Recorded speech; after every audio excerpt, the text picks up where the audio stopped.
We all have moments when we feel weak, whether it's physical exhaustion, emotional strain, or spiritual dryness. But the Bible offers a powerful perspective on weakness. Rather than being a point of failure, weakness is an opportunity for God's strength to work in and through us. In fact, some of the most transformative moments in Scripture come when individuals embrace their weakness and allow God to move in their lives. The Apostle Paul provides one of the clearest examples of this in 2 Corinthians 12:9-10. But he said to me, "My grace is sufficient for you, for my power is made perfect in weakness. Therefore, I will boast all the more gladly about my weaknesses, so that Christ's power may rest on me. That is why, for Christ's sake, I delight in weaknesses, in insults, in hardships, in persecutions, in difficulties. For when I am weak, then I am strong." This profound statement reminds us that it's not about our own strength. It's about God's power being revealed in us when we admit we cannot do it alone. Think about Moses. When God called him to lead the Israelites out of Egypt, Moses felt inadequate. In Exodus 4:10, Moses said to the Lord, "Pardon your servant, Lord. I have never been eloquent, neither in the past nor since you have spoken to your servant. I am slow of speech and tongue." Moses was keenly aware of his weakness, but God chose him anyway and assured him that he would be with him. God didn't need Moses to be perfect. He just needed Moses to trust in his strength. Our society often tells us that admitting weakness is a sign of failure, but Scripture flips this narrative. In Isaiah 40:29, we are told, "He gives strength to the weary and increases the power of the weak." God delights in lifting us up when we feel we have nothing left to give. It is in our dependence on Him that we truly experience His limitless power. One of the most beautiful aspects of finding strength in weakness is that it deepens our relationship with God. When we recognize our limitations, we are driven to lean more fully on Him.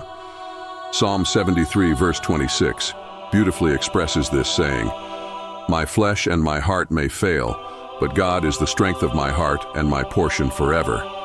This verse acknowledges the frailty of our humanity while also highlighting the eternal strength and provision that God offers.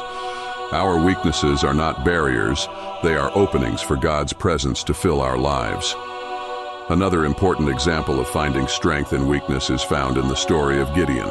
In Judges 6, we meet Gideon, a man who described himself as the weakest in his family. Yet God chose Gideon to lead an army and deliver Israel from the oppression of the Midianites. Gideon's victory wasn't due to his own might, but because he trusted God's strength. The story of Gideon reminds us that God often uses the least likely people to accomplish the most incredible things, showing that it's His power, not ours, that matters. But how do we practically find strength in weakness? One way is through prayer. When we are weak, prayer connects us directly to the source of all strength. Philippians 4:13 tells us, "I can do all this through Him who gives me strength." By coming to God in prayer, we invite Him into our struggles and allow Him to give us the strength we need to endure. Faith also plays a crucial role. Hebrews 11:34 speaks of individuals whose weakness was turned to strength, emphasizing the power of faith to transform our limitations. When we believe in God's promises and trust in His timing, we open ourselves up to His transformative power. It's important to remember that our weaknesses do not disqualify us from God's plan. They are often the very things that prepare us for His purpose. In 1 Peter 5:7, we are reminded to cast all your anxiety on Him because He cares for you. God knows our weaknesses, our fears, and our insecurities, and He invites us to give them over to Him. He cares for us deeply, and He desires to show us that even in our most fragile moments, He is strong enough to carry us. So when you feel weak, remember that this is not the end of the story. God's grace is sufficient, and His power is made perfect in your weakness. You don't have to carry the burden alone. God is ready and willing to give you the strength you need.